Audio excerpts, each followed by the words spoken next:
This conference will now be recorded. Okay, we'll get started on the meeting, so we make sure that we keep you folks be able to go home as soon as you can.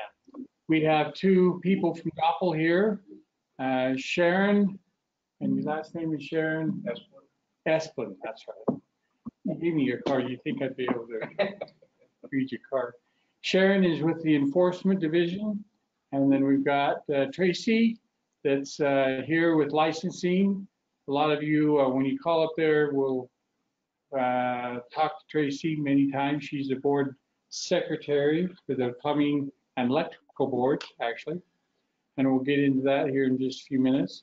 Just a couple of items that are coming up that we want you to be aware of. First, we've got the Lagoon Day that's coming up in June. We've sent out emails about that. And then we also have our annual golf tournament, the first Wednesday of August, which will be the 7th of August.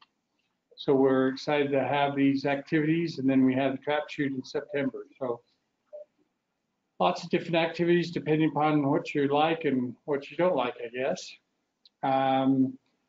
You saw the email that came out that the 2018 IPC, and Tracy, you'll probably go over some of that as well. Okay, so we don't need to worry about that.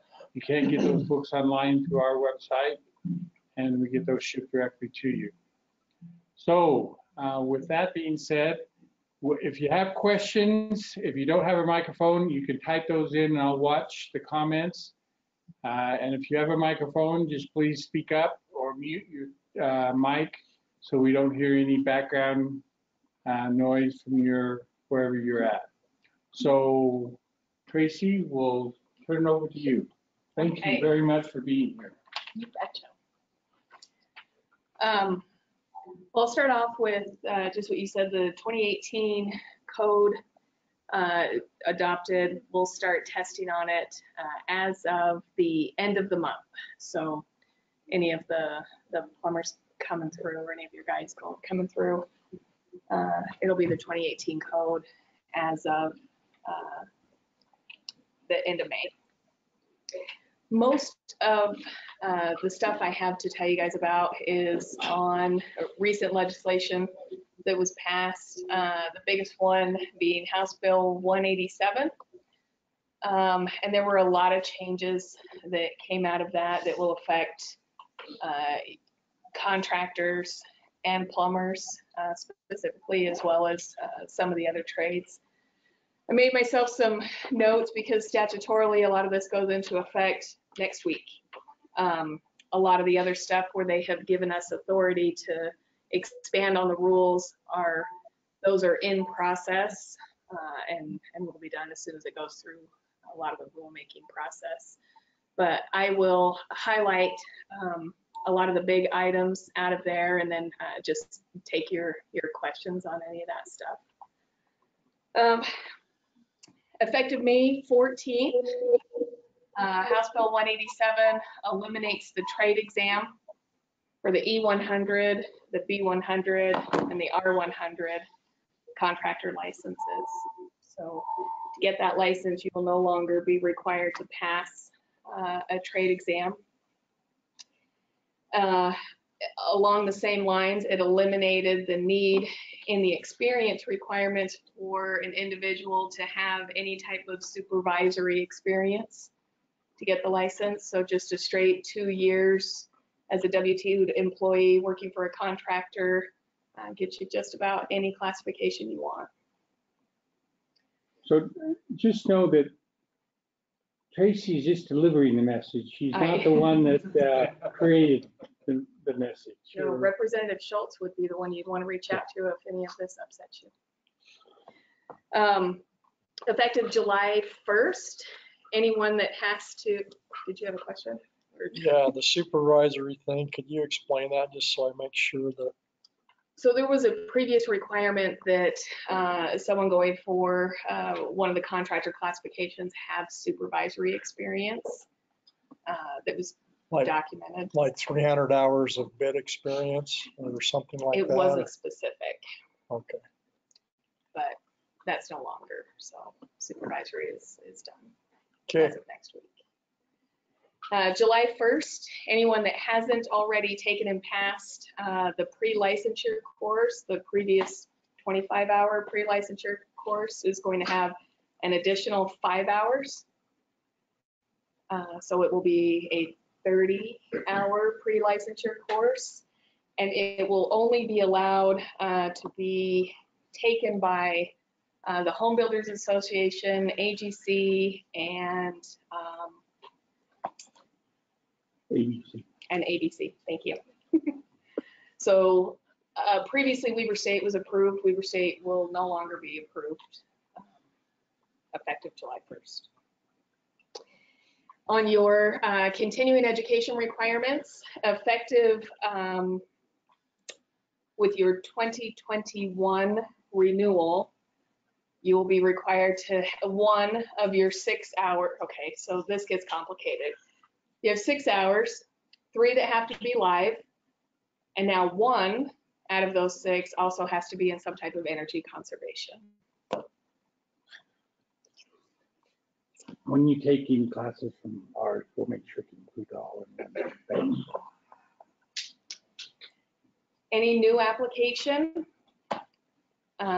your next renewal, or anyone who has had an expired license longer than 2 years and then has to apply for reinstatement will now have a $1 surcharge added to that fee or your access to the MadCat subscription.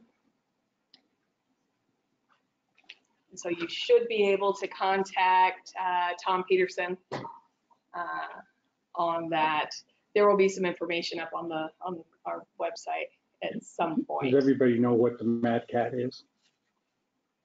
I don't think many people even know. So that is access to all of your building code publications, including any of the amendments and things of that nature. The complication that could arise out of MadCat is that there are a limited number of subscriptions. What did we decide it was? Do you remember? Was it 12? Mm-hmm. So 12 subscriptions, which means that only 12 people can be accessing a publication at any one time throughout the state. This includes all contractors, architects. how much? So yeah, and so this is all the construction trades, all the building inspectors, all of the engineers, all of the architects, all of the geologists, land surveyors. So the idea, and they will encourage this when they give you your login and everything to be able to access it. Now, what we've had up to this point, I've heard that people have rarely been either, kicked off or not allowed to get on to access it because it's been tied up. Now with you guys all being charged the surcharge, I would imagine that more people are going to use it in this manner. So it remains to be seen how well it will hold up throughout. It's going to be a trial and error. We'll just have to wait and see. But they will encourage you to make sure you get on, you have your code reference or your amendment, and then you're supposed to close out your session as soon as you're done. And obviously it's got a backup. It will kick you out after a certain amount of time. But if you're in there tying it up when you don't need to be, then yeah, just keep in mind there's 13 other people trying to get on there at the same time. Individual licenses for both, I know you guys are a little less concerned with electrician stuff, but for both electrician and plumbers, we'll have a $5 surcharge added to their initial application renewal and any reinstatement.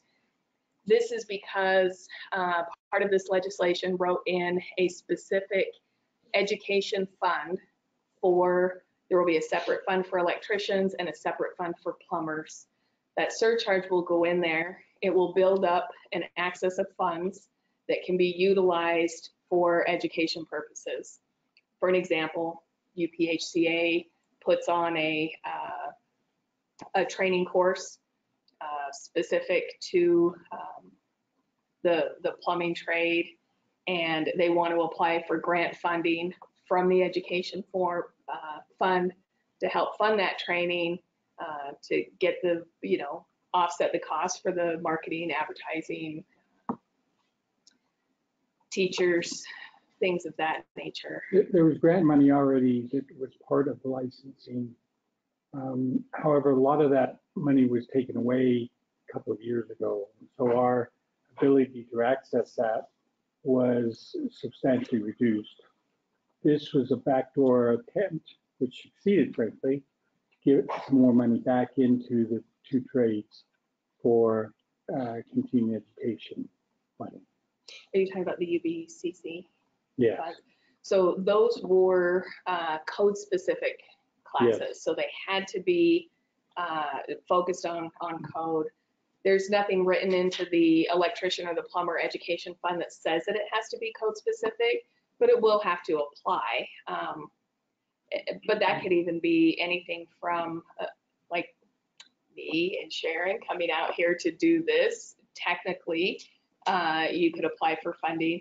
We're already being paid by the state to be here. It wouldn't come to cover us. But if you needed to rent a venue and, provide the audio visual and things like that, you can apply for reimbursement for those type of charges, advertising, any type of printing or agendas or materials, handouts that are given.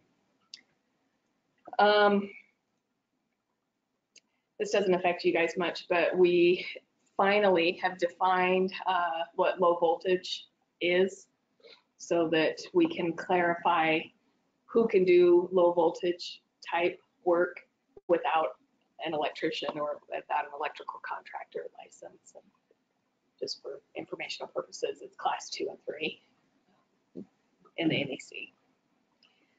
And it has to be on a power limited circuit. This was one of those, it went through legislatively the year before, and I don't think they realized what they were doing when they did it, but they did the endorsement. So if you're coming in from another state, and then someone thought that it was genius to throw in there that you had to be a resident of Utah for a year in order to qualify for endorsement from another state, which they marketed that bill as though they were, making it easier and enhancing commerce in Utah and bringing people to work. And we actually had things in place that already allowed that. And the residency restriction, it made it harder to come from another state and work in Utah. So they took corrective action, and this year, as part of this bill, they removed the residency requirement, which kind of put us back to where we were before. Let's see. Your 4th year apprentices can work unsupervised.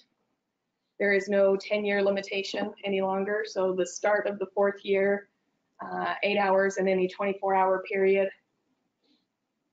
Your 4th year can work without supervision. And then therefore, we don't like to use the term ratio because it should be considered supervision, but it doesn't count against your supervision at that point. I'm supposed to remind you that as the contractor or the employer, it's your responsibility to make sure that you're not putting someone in a position that is over their education, experience, expertise. Don't put them in over their head. None of you guys will do that, but there will be a bunch of people that will. Go ahead. So 8 hours, so if the guy works nine hours that day, he's in violation that last hour. And who came up with that? The 8 hours has actually been, that's always been there. So it's no more than 8 hours in any 24-hour period. But it used to read an apprentice plumber in the 4th through the 10th year. The 10th year, the cap was put on there as an effort to try to get some of these guys to journey out. And so if we can put the pressure on the contractor to keep the guy's wages as an apprentice, not as a journeyman wages, because that's essentially what we end up seeing happening is the apprentice then starts to work unsupervised. He starts to get a little bit more independence. He acts as though he's a journeyman. I've even had them on the phone tell me, I'm a journeyman. I'm like, I'm looking at your license. No, you're not. well, I've been doing this for 15 years. Great, but you haven't done what you need to do to be a journeyman. And as a longtime employee, they're valuable to you. They know the way you like to have things done. They know your process. They can, talk. They cannot supervise another apprentice, but they can help a guy along the way, right? He's been doing it for a long time. And so then he gets a pay bump, and pretty soon he's earning journeyman wages. There is no incentive for him to take a test. And so the idea on the have that expire at the 10th year is to keep the pressure on the contractor to not treat an apprentice like a journeyman, to make the guy, either finish up schooling or hours, or just get over the test anxiety and take the exams. That wasn't really working. So they decided, again, in an effort to get more people to work and to help with what you guys are all struggling as far as the labor market, lift that part of it. One of the last things that 187 does is we're in the process of trying to figure this out, but a uniform education curriculum. And so that means all the schools they're all coming together. They're all holding meetings, and they're trying to come up with a uniform curriculum. The discussion is, and part of that also would be uniform competency exams. And this way, if you have a guy that moves from, Logan to Utah County, he can go from Bridgerland to Mountainland and pick up right where he left off without missing a beat. The curriculum is the same. It is delivered the same in the same semester. And the uniform competency exam would allow people to come in, maybe they took some education out of state, and so they can provide a transcript, and that doesn't necessarily tell the educator what they covered. They just know that they covered part of a plumbing apprenticeship program. So they can give them a competency exam and help determine placement for them. And then that can be accepted, from one school to the next if the guy's moving around. And we have met, the UPHCA has met with all the schools at a meeting on April 4th, and we started that process and felt very good about the response. And I think we're moving ahead. We've got someone here from Davis, so we're moving ahead with that process. One of the other things was a pathway to expedited licensure. I have to tell you that at the division, when we first heard expedited licensure, our thought was, we are turning applications around the same day. How much quicker do you want these to go out? That's not what they were talking about. So it wasn't on our administrative, paperwork end of it. They want a quicker path to a journeyman license and a quicker path from a journeyman to a master license. Again, this is all due to a labor shortage in the construction trades right now. Anyone who's been in this long enough knows that the pendulum goes from one end to the other. It was the last big boom that got us the residential specific license as, again, a pathway. In that time, we didn't call it expedited licensure, but that was a way to get people licensed as journeymen quicker so that they could then go out and build homes quicker. Sorry I'm late. That's okay. One of the unintended consequences of that is that they have not been able to police it. And now those 2-year residential journeymen are doing the commercial work. And they've gotten full-fledged journeyman licenses. It's not been issued as just a residential license. So the state has created a little bit of a problem. So if you accelerate it again, you're just dumbing it down. I'll just remind you, because you missed what Dave said, it's not the state. We are there as the regulator based on whatever legislation ends up being passed. So as a constituent, your voice to your legislators, or when you see bills like this being proposed, yeah, those are open forum for discussion.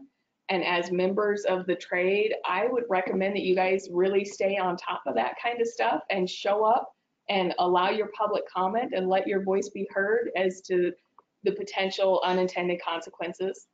I can tell you from my end, as the person that goes through the applications, we are not handing out full-fledged commercial journeyman license unless someone can demonstrate they have worked as an apprentice, earning commercial hours for an appropriately licensed commercial contractor. So that's the only way that happens. We have a guy just now that he's been doing commercial work. He's an electrician, so you guys can breathe easy, but he's been doing, he has his own E201, which is a residential electric contractor license. He's had that license for 3.5 years. And then he turned around, he's trying to get his full master electrician license so that he can get the E200. But the hours he submitted were working essentially for his own company, which is residential only. We said, you can't do that. Which commercial contractor have you been working for? Well, I take subcontracts from E200s. Well, you can't do that either because you're not licensed to take on and contract commercial work. Residential work, that's what you can do. I think part of our problem we ended up with was that when they came on with the masters plumb, because we never had master plumbers before. When they came on with master plumbers, they grandfathered all of these journeymen in. Those residential journeymen got grandfathered as a master. Now they can start a business. They got grandfathered as a residential master. But they start a business, they're bidding commercial work. There's no police to say you can't do that. The general contractor don't police it. They just want to do it. Sure. So it's created a little bit of a problem on, from what I see. I did a lot of dentist offices and I'm competing against the guys that have 2 years, I've had 4 years. Come on. Well, and that's when you have to report them.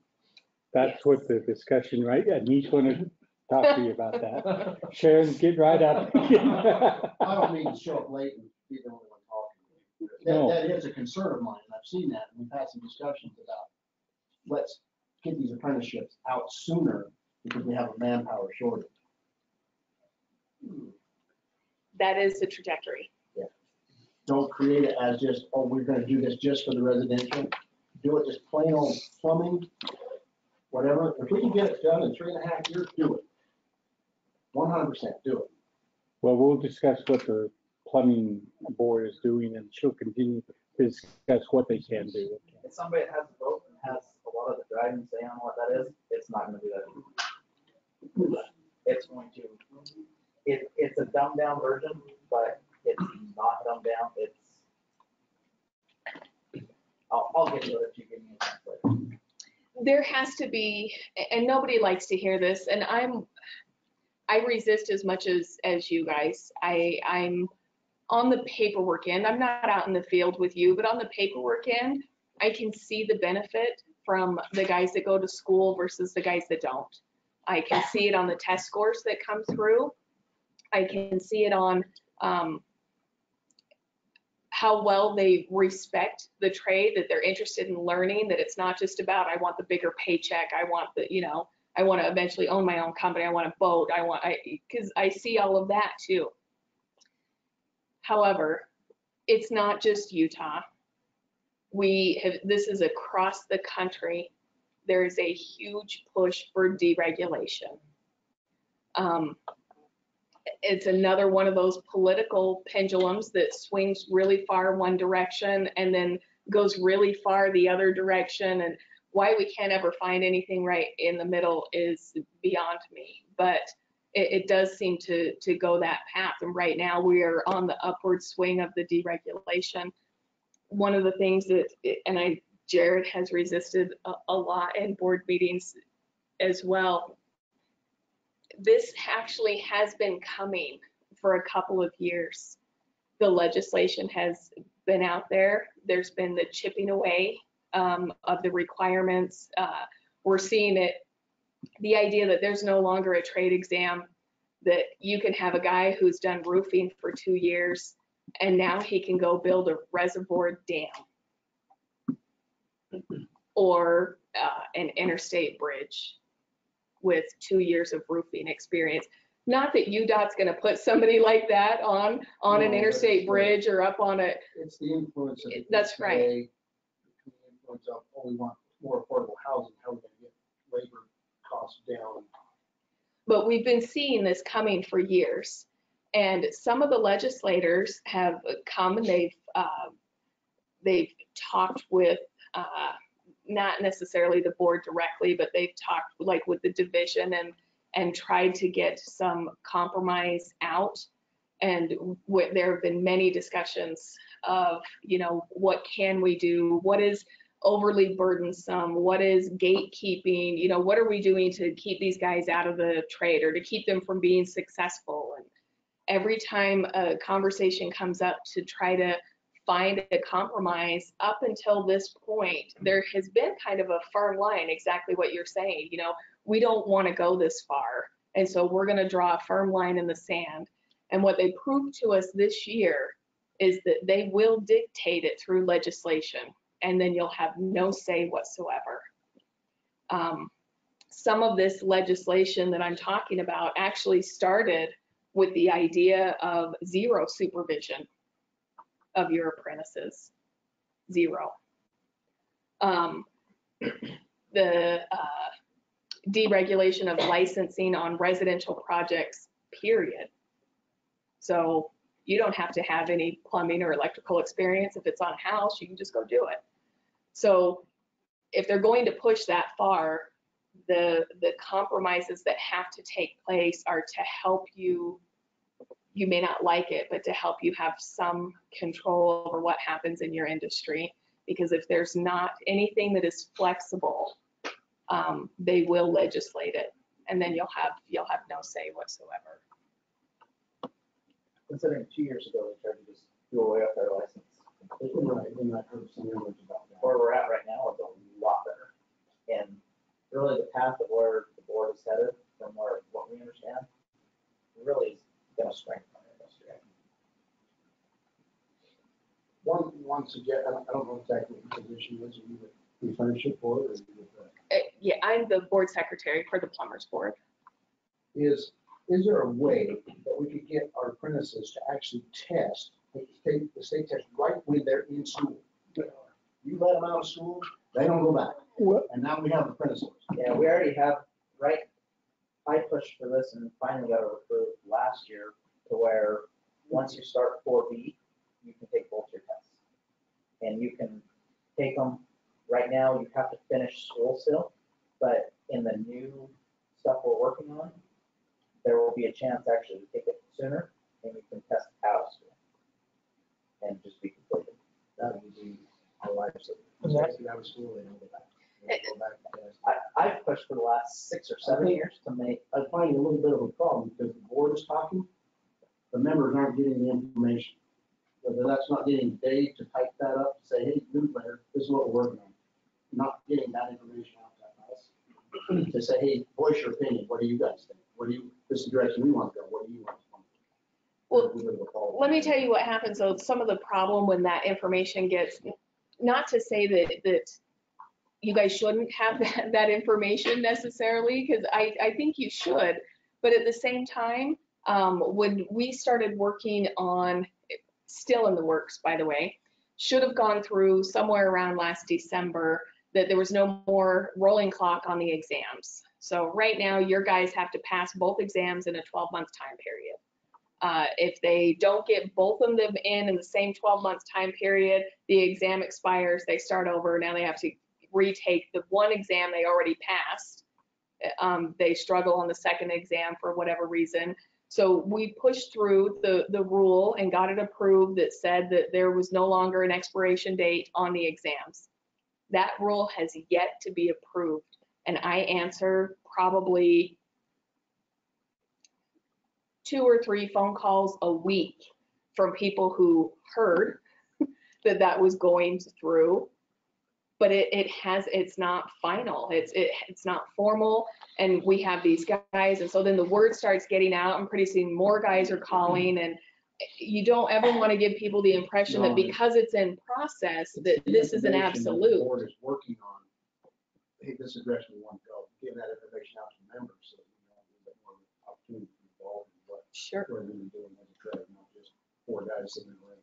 And And I'm notorious, there will be a lot of things that will come up, that will either be presented by the state or will come from discussion of where, how many meetings do I take stuff? Purely based on, I don't like things that come up the same day and make a decision on them. I purely take them for that exact reason. Now, where That out for us. where all that goes down to, it puts me in an awkward spot because I can't directly come out. No, but you can't give the But the association. association, That's why we're here. yeah. That's why we have. and not that you guys have, just a ton of time on your hands, but it's one meeting a month. Our meetings aren't usually forever long, and 90 minutes about. Public meeting. I would love to have you in there when this kind of stuff comes up to say, hey, wait a minute, has anybody thought about this? You guys are the industry. You guys are the ones that are out there dealing with these problems. We're inside. We see it from an inside perspective, and we have the board members that are also out there. But I mean, that is limited. Then you're talking about four guys in the trade and a member of the public who's like, hey, let's watch out for the consumer, which is great. We need that too. But the more people we have in there to say or to think through something maybe differently than everybody else in the room has thought about it. So when Yeah, is the that? better When off. is that meeting? Plumbers meet on the first Wednesday of every month, What time? 9 o'clock, Where? Heba Wells. Okay. The other See you thing, there, bud. the other thing you can do is the public notice website, not the easiest website to navigate, but you can go on the public notice website. You can find your way to the plumbers licensing board meeting, and you can subscribe to notices. And so by subscribing to notices, every time I post an agenda saying, here's what's coming up at the next meeting, if there's nothing really on that agenda that is of concern, then skip that meeting. If it's an agenda that has a topic, like, let's see, we've had the room crowded for the last 3 months for backflow prevention because there was a lot of people interested in what was going to happen on that. And so, yeah, you subscribe to those notifications. When the meeting is over and I post up the approved minutes from the previous meeting and the audio from that day's meeting, you have access to all that stuff, and you can go in and you can listen. You can just dismiss the email if it's not anything that's of concern to your company or anything like that. Chris, I'm going to take a little bit of exception because we really have tried to communicate. During the legislative session, we had several video conference calls with those who wanted to be on there. Plus, we recorded them and you could view them later. It kind of kept you up to date what was happening with HB 187 and the sales tax issue and some of those type of things. We did see that. We also, as a board, that discussion is had almost every time we have a board meeting. The whole board weighs in on those type of issues and so forth, representing the group of people. Right. Now, those plumbing licensing, it's after the fact that they're recorded, so you can go on there and listen to what was at the last plumbing licensing board, and listen to Terry McBride was there from the association, just to listen to him. But anyway, and he gave some comments to it. And anyway, so she gave you a good, and I'll be happy to send out the links to where you can find all that, so you can see that. And part of the straight up reality too is, other than our last two meetings, we haven't had anything exciting on our agenda for the last 2 years. In fact, we haven't had meetings for 6 months. So. The issue really has become, frankly, in the past we have not been able to have our own destiny in our hands as plumbers, because it was through the state statute that everything had to go through the legislature. That's why we were so heavy on the state legislature. Now this changed with HB 187 to allow the planning board to take more action, and we've discussed some of those actions, and one of them is the ratio and supervision. Some of the, before we had to go through the state legislature. The associations are getting that information out to the members. If the board is talking about backflow prevention, I don't know anything about that. But somewhere there's a link that needs to come out to us, to say, hey, we're discussing backflow prevention. Okay, if you Here's want some that much questions that detail, we're fielding I'd be right happy to start I sending all think that that needs out. to go out to all the members. I'd be Say, happy hey, to send This that is what to we're you. working on as a board. This is what the state is working on. This is what the legislature is working on. Not all about sales tax, but backflow prevention, apprenticeship ratios. Get that out to the members so we have some input on this. Not that we are going to sway everybody's decision, but at least we know, okay, this is what we're working on. This is what we're part of. I'd be happy to get that detail to you. I'll send you out an agenda every time you send out one. Is that just? That's not a, yes. Because you can't have 80 people all of a sudden show up to meet. Some of them get pretty crowded and you can't even hear each other talk. Yeah. I understand that. But if we work through our board, certainly, but we need to be able to get our information to them, say, hey, this is how we feel as a group. And that's the disconnect that I feel. One interesting thing is all four plumbers on the board, all four companies are members. Yes, but they're not reaching out to us. So if these guys are predominantly residential guys, well, what about us commercial guys? Are we represented at the table? They're all commercial. Or are the residential guys? Frankly, We have It's a group, usually we the have other way. members. The board's made up, so myself from Spears, Rob Allen from Chandler, Clay Thornton from Full is, now the works for Standard, and John Walker from Chaparral. So we have a pretty good. But even through the UPHC board, they should know what you're doing. We should know what they're doing. So it ties us all together. There's a little bit of a disconnect, right? well, and I There's a appreciate link that. to it that you can go on and have it send you an email saying that so you can go in and follow it yourself without, I think that's what you were talking about. Yeah. We'll follow it with the state, but what's the association? What are we doing as a group? That's what You have to, Dave, forgive me, because this is your membership meeting, but you have to remember too that Jared's position on the board and the four other members on the board are not as UPHCA representatives. They are there to make sure that there are public interests and completely aside what is the best for the industry while protecting the public. And so the idea that it would have to go from the board through, UPHCA or get the message to the members, he's not there as a representative of UPHCA. No, he's not. But and we ought to have that. If I'm not mistaken, Dave, we put these guys on that board. We said, hey, we need some representatives. I wasn't for the very first. We have the ability to recommend to the state, to the governor, some people. They are the ones that choose. We just have the opportunity of recommending the board does.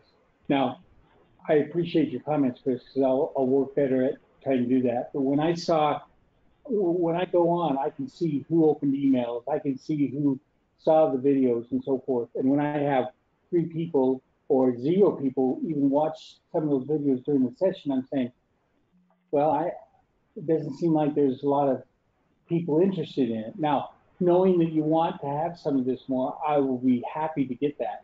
But it's just one of those things, like in the session, things are happening quickly. So doing the one recording a week was a challenge even to get Dana on there, because we had Dana and so forth.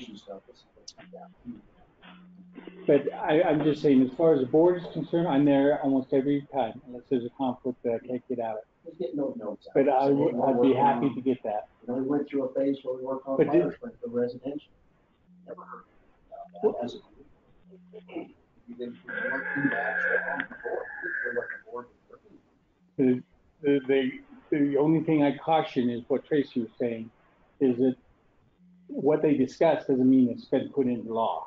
No, certainly not. Yeah. But we'd like to have Yeah, some. so you know what's going on. Yeah, I'd be happy to send those minutes out and so forth, because they have them on the website.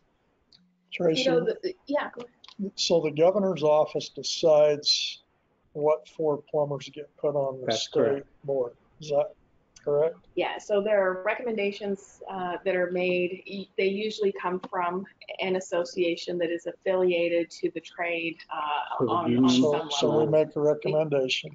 They Yeah. take it or don't take it. That's right. Okay. My seat actually came directly from the governor's deputy chief of staff. Personally called the issue, was no connection to UPHC. reached out to me and said, governor's got to appoint somebody, please pick your name, because I passed life. This is the website, and I'll share it with everybody so they can see it. This is where the public notice, and you just go down to the state. This is where you can find out what your city's doing. They have, everybody who has any type of public agenda or whatever has to post there. So you go down to Department of Commerce, and then go over here, and you can find the Construction Services Commission. You can find the Plumbing Licensing Board right there, and right there it shows there's an audio recording of the last meeting. They have up the minutes. The written minutes don't show up until the following month Once they're they've been approved. formally approved, yeah. There's the minutes, for example, of 2 months ago. They show them that button right there. See that button at the Oh, top yes, right where it subscribe to says the body. subscribe to the body? Right there. You put your name and your email, and it will send every time she posts anything on that, you'll get an email. But I'll send you out the link so that you can find everything. But that's how you find out what's going on. Sorry, Yeah, I don't no, mean that's to good. take your time. Did you have something else? No, thank you, appreciate it. So if you have a comment on what's going on, how do we get that comment up to your office? You have to Call show the up to the board meeting. members. But none of that, I can tell you right now, like if you were to just call me and say, hey, I heard this on the last month's audio and here's what I think, I'm not going to bring your comment to the board. You're going to have to come to the board meeting and speak with them during a public comment period. When you click actually, when you're not on this website, when you're on the plumbing licensing page, I think all of our names are all listed on there. And you can get that. Addresses are there. I'll show it right here. And you go to the web. Your name, mine is Steve C. They will have those. They have Yeah. it. Yeah. But yeah, the names of the board members are all listed there. So yeah, you can definitely, and if it was something that, like we were holding a rule hearing and it was something that was going to be put into effect, there is, every rule hearing has a 30-day public comment period. And those are the type that you can just submit a written, I read through this proposed rule, I disagree with this, here's why, here's an unintended consequence I think maybe nobody thought about. And we're required to take all of that into consideration before an administrative law judge rules on the changes. And the agenda has to be posted for 24 hours, 48 hours? Yeah, the agenda can change up to 24 hours prior to the meeting. But I usually post the agenda 1 week out. And then if there are any amendments to it, if something comes up, I will file an amended agenda. Every time I do this, though, and I click publish on my end of it, you're going to get an email that says this body has published a new document. So then you'll get ones showing the amended agenda that there's been some changes. Then we hold the meeting. After that meeting is through, I will post up the approved minutes from the previous meeting, any of the handouts that went out during the meeting, and the audio. And that's usually the way that it So goes. this is the minutes of the, on April 3rd, and it shows all the different items that were, that's approved minutes. Or you can listen to the recording. The audio is going to give you a lot more detail. I am not taking verbatim minutes. So if there was a decision that was made, then the specifics of that decision, how the motion went. I'd like to call this meeting of the Plumber Licensing Board to order. That's it. That's the most exciting part of the meeting right there.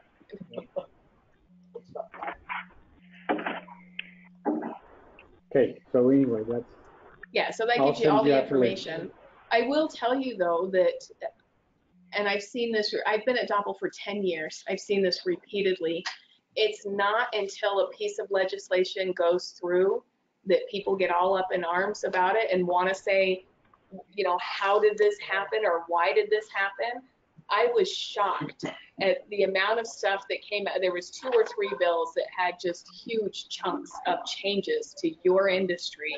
Not a single person up there to talk about it. No one. I don't know how that happened. Now it's too late. Maybe Anyway. some people like Oh yeah, there's a lot of people that like, and there, I agree with Jared. There are some things where I think, you know, the forced compromise is going to be good. Up until this point, I don't know how you feel about it. I have guys that will ask me all the time, can I test out of first year? Because maybe it's someone who got into the trade, never planned on going to school. Now they've decided school's going to be a great idea, but they've got a lot of the basics underneath their belt. Can I test out of the first year? Nope. Nope. It's a full 4-year program, beginning to end. So some of this, the dialogue, why couldn't they?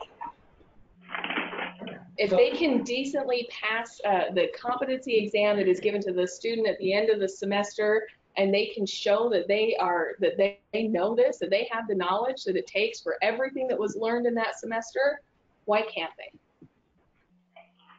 Those are some. You can test out though, your 4th year, if you done early, you can take your state test once you start 4B. So you can take your written the first week of January, and you can take practical the first Saturday in February, and then right now you're still required to finish up. You are still required. But there is discussion that will say that could go away. Now, a few years ago, to answer your point of about 5 years ago, I had a big push with the schools that their final for 4B should be the state test. And the schools absolutely freaked out because they didn't want to pass somebody out because they wanted higher pass grades at their finals. They didn't worry too much about the state test. So why can't the state come to the college and put the test right there? Now that's what's happening.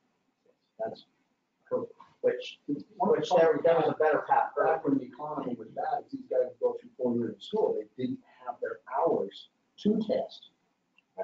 And then they're out of school, and now they don't ever go back because there's unemployment in between there. You're just going to keep people employed for 4 years. And as part of the rules that we're adjusting, we're making it so that more hours can count.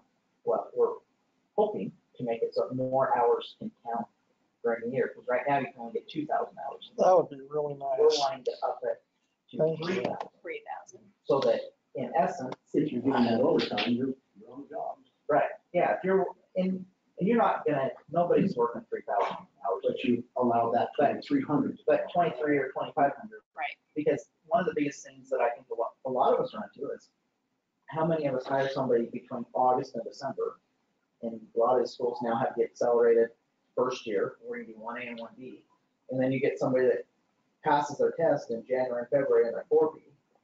They finish school, so because to get your test, it's 3 things. You have to have hours, you have to have school, and you have to pass the state exams. And it used to matter the order, but now it doesn't matter the order. As long as you have all 3 of those things, then you can get your journeyman license. But the problem you run into is you hire somebody in November, put them into the accelerated class here, they pass the test. April, they're finished in school. Well, they've got to wait another 5 or 6 months to get their hours. But now that can be eliminated. It is our intent. It has to go through a rulemaking process. So Yeah. the board passes it, and it goes to the Construction Services Commission, which takes, because of the requirement of having it available for people to comment period and so forth, takes upwards of 3-4 months to get that through. So just know that the things that you discussed last month, which were some of that, the ratio change and those types of supervision change, those type of things might be in middle of October before it finally gets through. But at least now we can do it rather than having the state legislature do it. Yeah, everything we're working on is easily 4 months out from. But it'd be nice to know what you're working on through the association. So I'll just share the other thing we're working on right now. From what we understand, the direction of the bill is like Tracy mentioned earlier, is for expedited licensure. And so what we take that to mean is that to get a residential license, right now you have to have 3 years, 6,000 hours, and 3B completed. To expedite, somebody would be able to complete 2 years of school, still need 6,000 hours, but remember we're allowing 3,000 hours so you can gain more hours. But instead of getting a 70% on a test, what do we decide on? 80. You need an 80%. And you only get a one-time shot at that. That's still giving you a chance to do it early. Now, if you don't, then you have to finish your third year of school. Now, for a commercial journeyman, instead of going through 4 years, you could do it at the end of 3 years. And you still need 8,000 work hours, but you can get an 80% on your test and basically test out. Now, to the schools, to her point on competency, one of the things that we are hoping to get is to allow somebody, what's that word called? Clep out. So you can go to 1A, show up on the first day, ask for the competency exam. You still pay your fee to the school for the semester, but you take the competency exam. If you pass it with whatever percentage is decided upon, then you pass that semester and you don't have to go.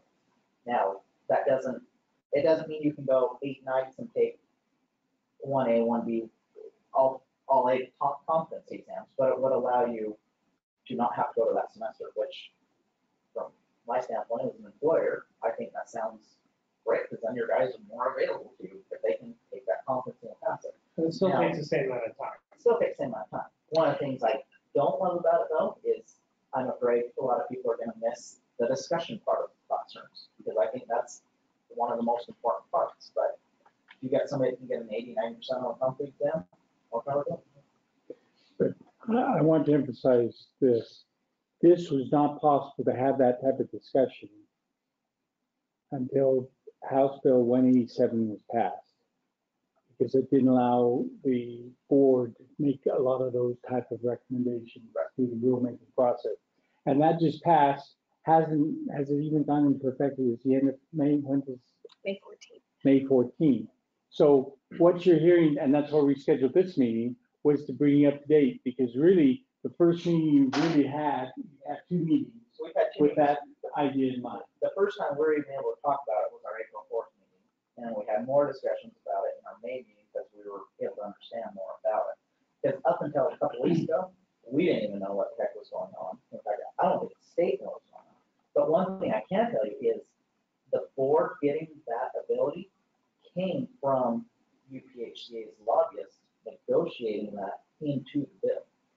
Because the bill was written, it was just going to be straight legislation.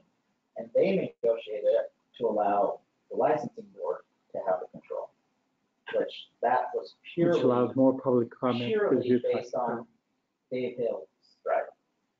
So now you as a board can update that test as well, since it's out of date, right? And we actually, so that's separate, that had nothing to do with 187, but we actually do that annually. And we just did that, it was right before our St. George conference. It was the Monday and Tuesday. Every prior to- 2 years, the Or exams 2 were years we do that. But we did do that. We went through it, and they actually reported to us at our meeting the other day. We found a question in there that was wrong, that PSI had wrong. We corrected it. They went back through all the records of any person that had ever seen that question. They went through, found one guy who had gotten 69%.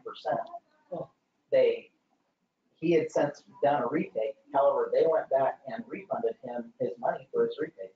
What about the practical? Are you gonna try to update that a little bit or not? We've had that discussion a lot. Just not there yet? There's just nothing, anybody can come up with something better, I would love to have the discussion, because I've racked my mind for 7 years trying to come up with something better, and I can't. Tell me, how do you test on pets? Yeah. What do? You put 8 curriculums together? Can't do that. Well, for example, we're 95% residential, and I've had one guy braze a pipe in 25 years. Right.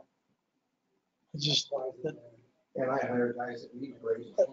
I agree 100%, but that's a different, that's a commercial. We had to figure out how to make a shower pan out of lead. Yep. How many times we do that? And that's where the difference of the 2 licenses were. For your company, if you're 95% residential, you could safely say, just take your residential, because on the residential, you only do PVC and a soft solder. It's on the commercial one where you see the rolling offset and Right. the brace. Okay.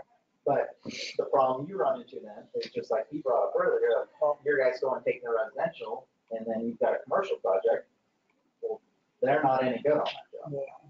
I have 5 guys that can do commercial, and that's it. We need to move this process along because I promised Sharon, and I'm sure people will have questions for Sharon as well.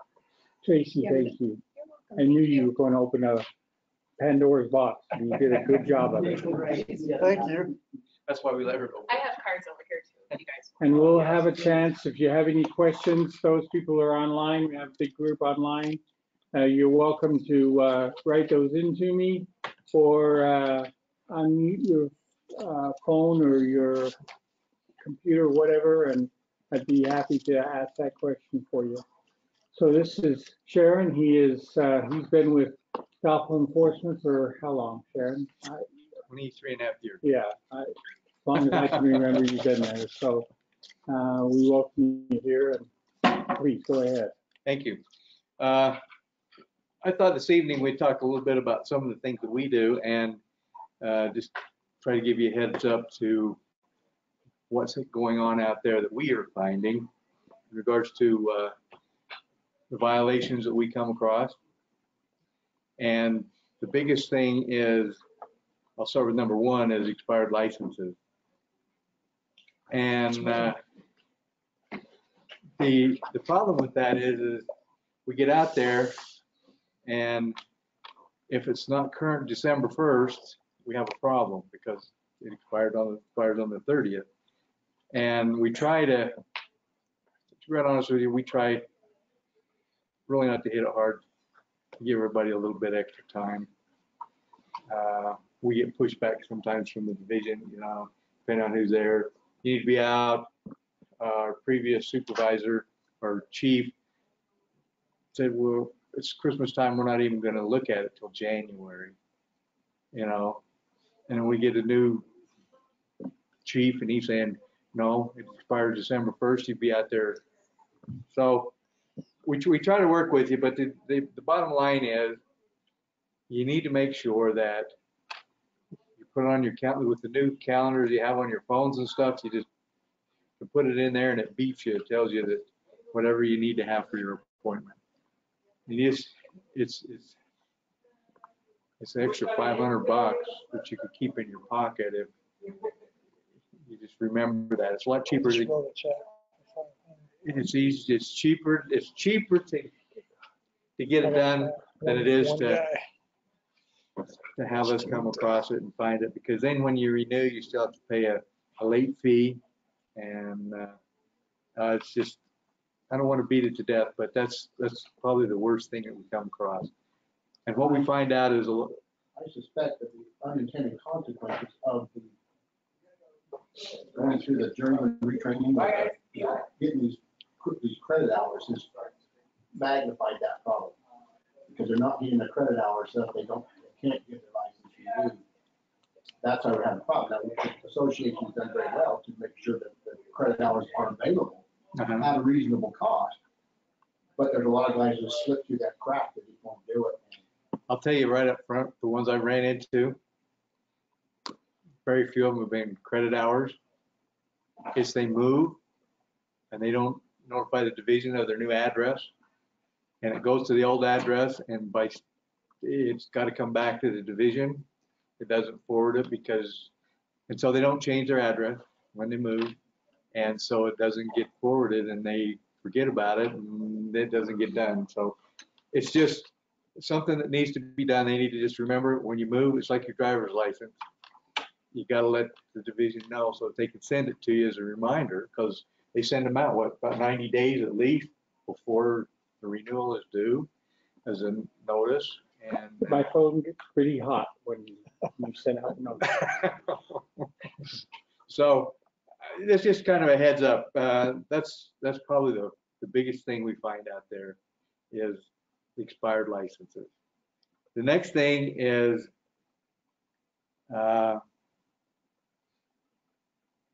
laborers working on the job who think they're going to be helpful, and the next thing we know, we come across and they're laying pipe or gluing pipe or cutting pipe or doing something because that's what they always say. Wow, they're behind and I just wanted to help. Well, they just, whoever's supposed to be there supervising, whoever the journeyman is, should be keeping track of that and making sure that they don't, because there's another $500 that goes out of your pocket.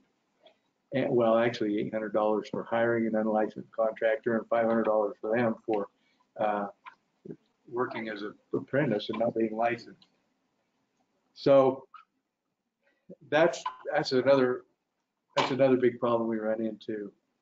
And so just keep whoever the journeyman is, master, whoever's there supervising, needs to keep track of those guys and just make sure that if you're gonna work laborers, and I find it more on commercial jobs than residential. However, there are some residential where you find laborers out there, especially when you're putting the underground, digging trenches and stuff. So those are the first two major problems that we run into.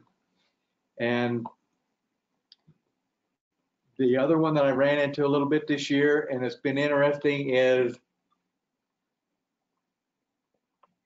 the general, the master, and I don't know where they get the reasoning is, well, I wanted to see what kind of an employee he was going to be and if he was going to work out before we licensed him. It's $500 for him, $800 for the company, and if he'd just got his apprentice license and paid $100 or whatever it is now, he'd have been an apprentice. There wouldn't have been an issue, and if he didn't work out, $100 is cheaper than $500 or $800 for the company. So if you're going to put people on, even if they're just going to be a laborer, sometimes it's get them that apprentice license, and if they don't work out, you know, that's cheaper than the alternative. So this is a word to the wise. You can run your company however you want, but when it comes to finding somebody that's there, and I can't believe people are doing that. Well, I just want to see if he was going to work out. I didn't want to get things going and have it not work out and have him quit. I said, well, sign here, it's going to cost you $800. So those things can be worked out. The third thing is no supervision. We come on the job site, and for the plumbing profession, it's immediate supervision. It means you got to be right there on the job site someplace to supervise these guys. And we come on it and they say, where's your journeyman? Well, I haven't seen him all day. It doesn't work, you know. I mean, you got guys there. Some of them are third-year guys that are really good and know what they're doing, but it says you got to have supervision, so you got to be there. And I do realize and take into account that as the owner of the company, and if you need parts, and you've got a couple of first years there, or maybe even the first and second, that you want to make sure you get the right parts, and you want to run to the supply store and come back and save time. Well, we can see that, but when you find out that the guy's been gone to get parts and he left at 8 o'clock in the morning and here it is 2 o'clock in the afternoon, and we find out when we talk to the guy, well, I had to stop by and bid this job so we'd have something to go to after this one, you know, it doesn't quite cut it. So those are things that we try to get out, and we try to talk to the plumbers and just say, you know, maybe sometimes you just need to make a good list and have them give you a call. And you got phones in the electrical trades now, right now, they can take the phone and show the connection and get it passed off. Well, here's the part. Is this the one you need? You know, something like that, maybe. Just anything that you can do to try to eliminate this problem. So, and the fourth situation we're running into, you have fourth years that can work unsupervised, and now they can work unsupervised forever if they want. But when we come on a job site and we say, who's your supervisor, and they point to a fourth year, and we find out that he's the only one that's been there supervising all day, he's not a supervisor. He's an apprentice, and he's not a journeyman. But as Tracy said earlier, they're being treated like journeymen, they're being paid like journeymen, and they're being allowed to supervise like journeymen. and it costs the company if we find that out. So we could actually get them for beyond the scope of their license because they're acting as a journeyman and they're not. The company for failure to supervise. And so I'm trying to get the word out there to say, yes, you're busy. We realize that, but fourth years aren't supervisors. They're not journeymen. And yeah, they can help the guy if he needs some help to do something, but you got to have journeymen there on the job and being supervising and taking care of it. So any questions on that? Those are the four, the big things that we've seen right now. One question that I've had online here is talking about when someone takes their continuing education and they always, many people wait till the last second to do what it, you know, what that is like. Can there be a grace period, you know, because by the time they take the class, either online or in person, it takes a while to get it up to DOPL. And if they take it on the last day of November, is there a grace period that there's no grace period? Okay. There is no grace period.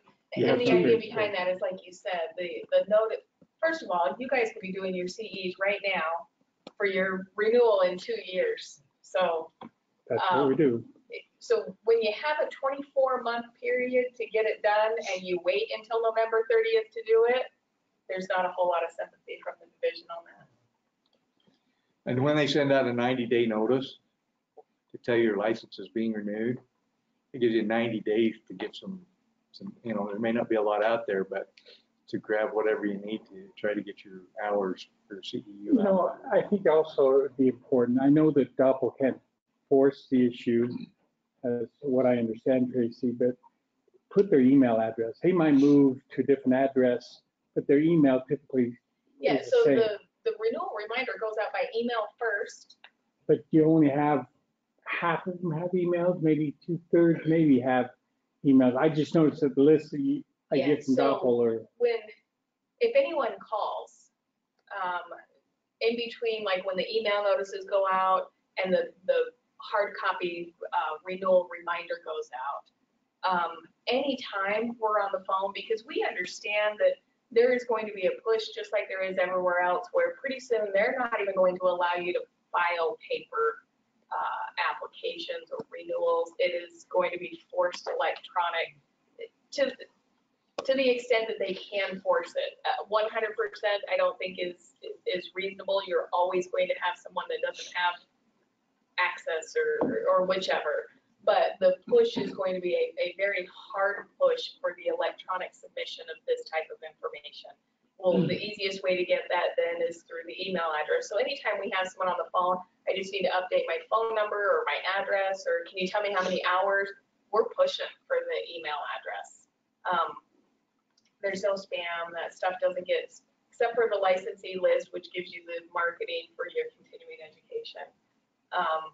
Anything else is going to be just related to your license. And yeah, the email address is important.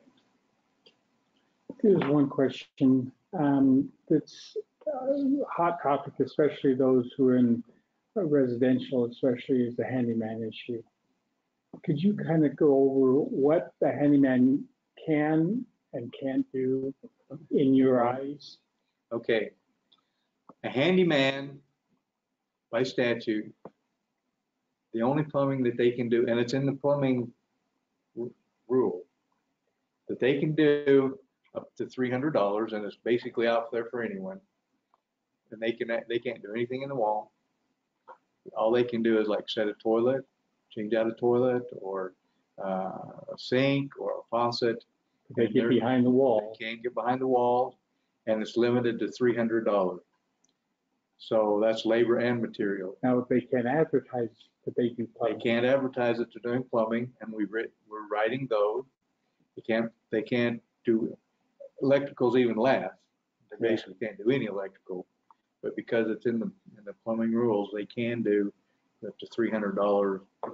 Now, if they see plastered on the side of a truck or a flyer that's dropped off and it says, I can do plumbing, report it to DOPL, and if you want, you can report it through me, and I'm happy to call DOPL. They're very good to work with. So I give my card out. We're happy to go chat with these people. And we've written some.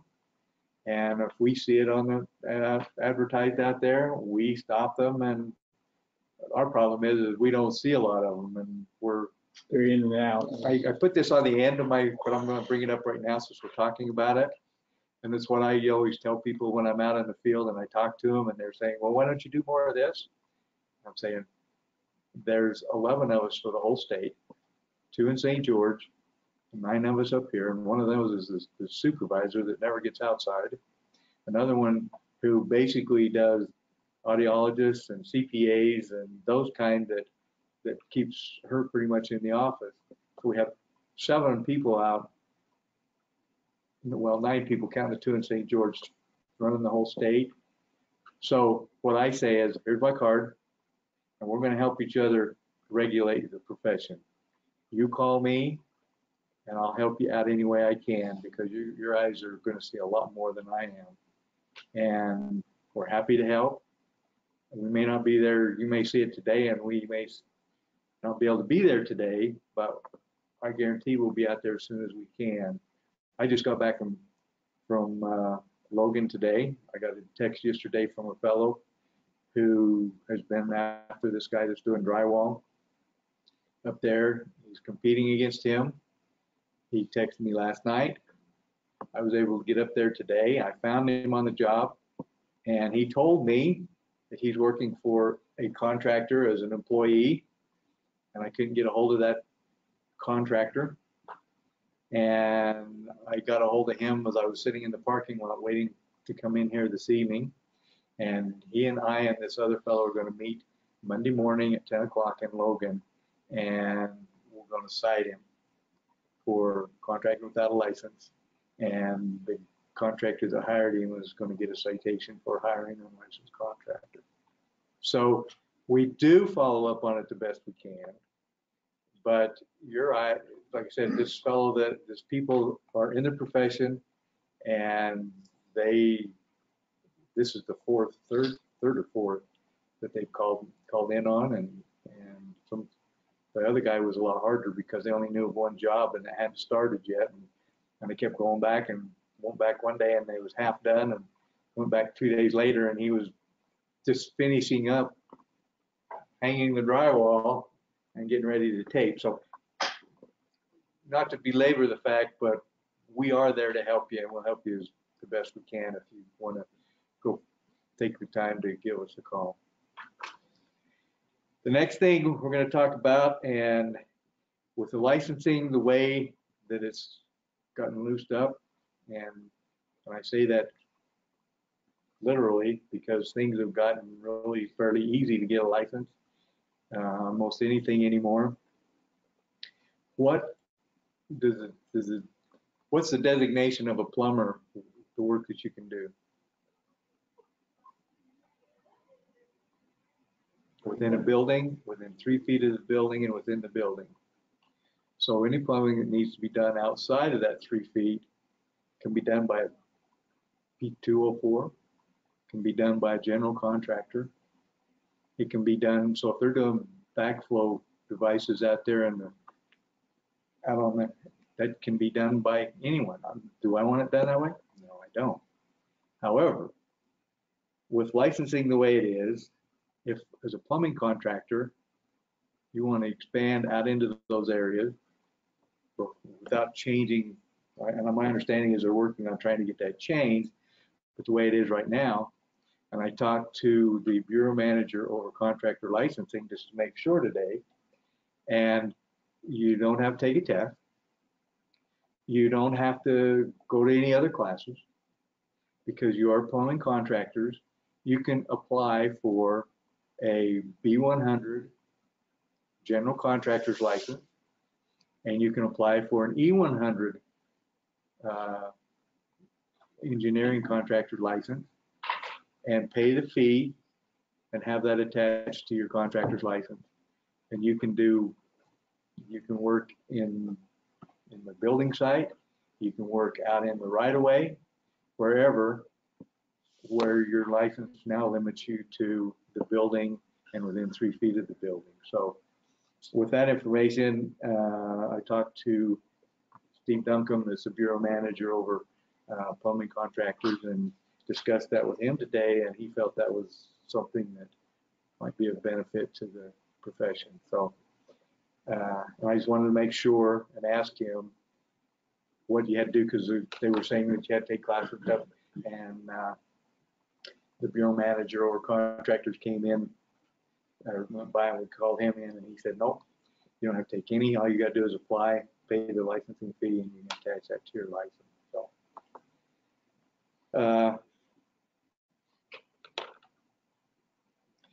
the other thing that seems to be causing some problems, and has caused some problems recently, well, the last couple of years, is, and this really caused some problems about a year ago, maybe a year and a half, is if you're requested by the division to verify a apprentice's hours or journeyman's hours, and even if you had a sideways agreement with them and you're so mad at them you want to kill them, you still have to verify the hours that they work. And if it's 0 hours, you still have to send in a verification that he didn't work for you any hours that he was employed as an apprentice or journeyman or so forth for your company. Failure to do so is unprofessional conduct, and the action could be taken against your license for failure to comply. So getting that out, and just, yeah, sometimes we have to do things that just grate us and gravel, it's just like fingernails on a chalkboard, but you got to do it. And so make it easier. I know Tracy remembers the one we're talking about, but if the contractor just refused to do it, I called and talked to him. They sent out letters. I think they finally got the hours, and he didn't have hardly any hours to verify, so it was not a big deal, but he just wouldn't do it. So to make life easier for yourself and for the division and everything, it's just, if you get a request, you just have to do it. That's pretty much. That seems to be a problem when the guy goes to get tested, trying to find his hours. Oh, I've worked 5-6 years, I can't remember the work for. You get these requests from these people like, do I remember that guy? They go back to the payroll records. Is there any way that the state could just, through the apprenticeship, to have these guys, the state go to that's something else you guys have to do. But if you're going to the apprentice state, your hours need to be turned in yearly as an apprentice. So that it's already documented, it's done, they go to tests, it's done. You don't have to try to go back and try to figure it out. Years ago, you used to have to do that as an apprentice, get it verified and have it signed off by your employer every 6 months. And with all this online stuff, couldn't somebody set up? I know this would be something you guys would have to take 3 years to talk about, but. Actually, when did I bring this up? It's been brought up the entire time. So the whole 10 years I've been there, part of it is our online application system isn't even good. It's part of it's the unfortunate repercussions, I guess, of when you work for a state agency. It's that classic, the RFP goes out, it is the lowest bid. You are dealing with the taxpayer dollars. And so to get something built, to do something like that. Could be something through the apprenticeship, through the schools. But then you're only talking about guys that go to school. First time I've ever seen this, I had an apprentice actually send me his school transcript and say, I just passed my first year. He sent that to me. So they're actually mailing it out. I never got that. You had to go and request the school transcripts after your 4 years to even get them. I remember that. This all has to happen during the day when you're out working. That's pretty hard. See, I make ours come in every semester, but one thing I've been asking for to help with this supervisory stuff is for basically a state registry, that once you have a license, your license has got to be tagged into some employer, and as employers we have to update.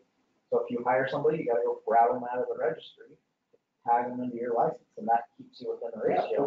And that puts all the licenses in every 6 months, every year. And it's just like, if you've got DOL contracts, you have to run through your DOL program, keep those updated every 6 months. It'd be awesome if those two things were just together.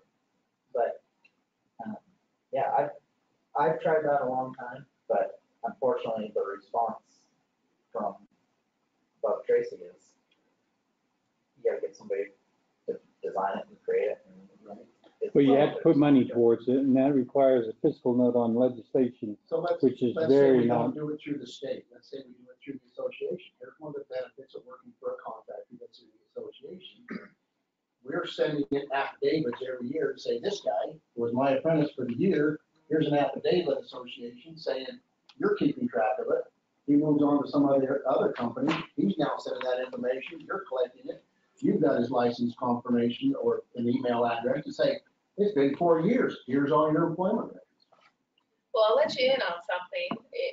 I have guys that for whatever reason think that they have to turn it in, you know, or they've left a job and so now they have their verification of hours and so that all of a sudden I'll just get a random paper with some guy's work experience hours. I'm not gonna turn that away.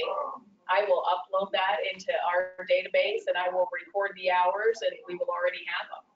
So, I mean, it's not a requirement, but So the yeah, if system will somebody accept sent that. me the hours and if Okay. they're not applying for a license, I'm not gonna turn that away and say, I don't need this paper and, you know, throw it out, and bring it back later. Okay. I've had utilize instances that. where I've just sent them to her because I know what type of work they did and I knew what they were gonna try to do later, so That's good. sometimes you just send them. Well- Especially if it's somebody that was a bad ending, sometimes I can just send it and be done. Thank you. Thank you, Sharon, very much. Thank you, Tracy, very much. Thank you. You didn't know that you were going to come into a hotbed of No, questions. I did you? absolutely did. It's Oh, probably okay. like that for a All while. right, well, we appreciate very much everybody coming. Please get some pizza and take a slice home with you. And I'll get the information out and as requested. And we appreciate very much everybody being here. So have a good night. We'll get these uploaded.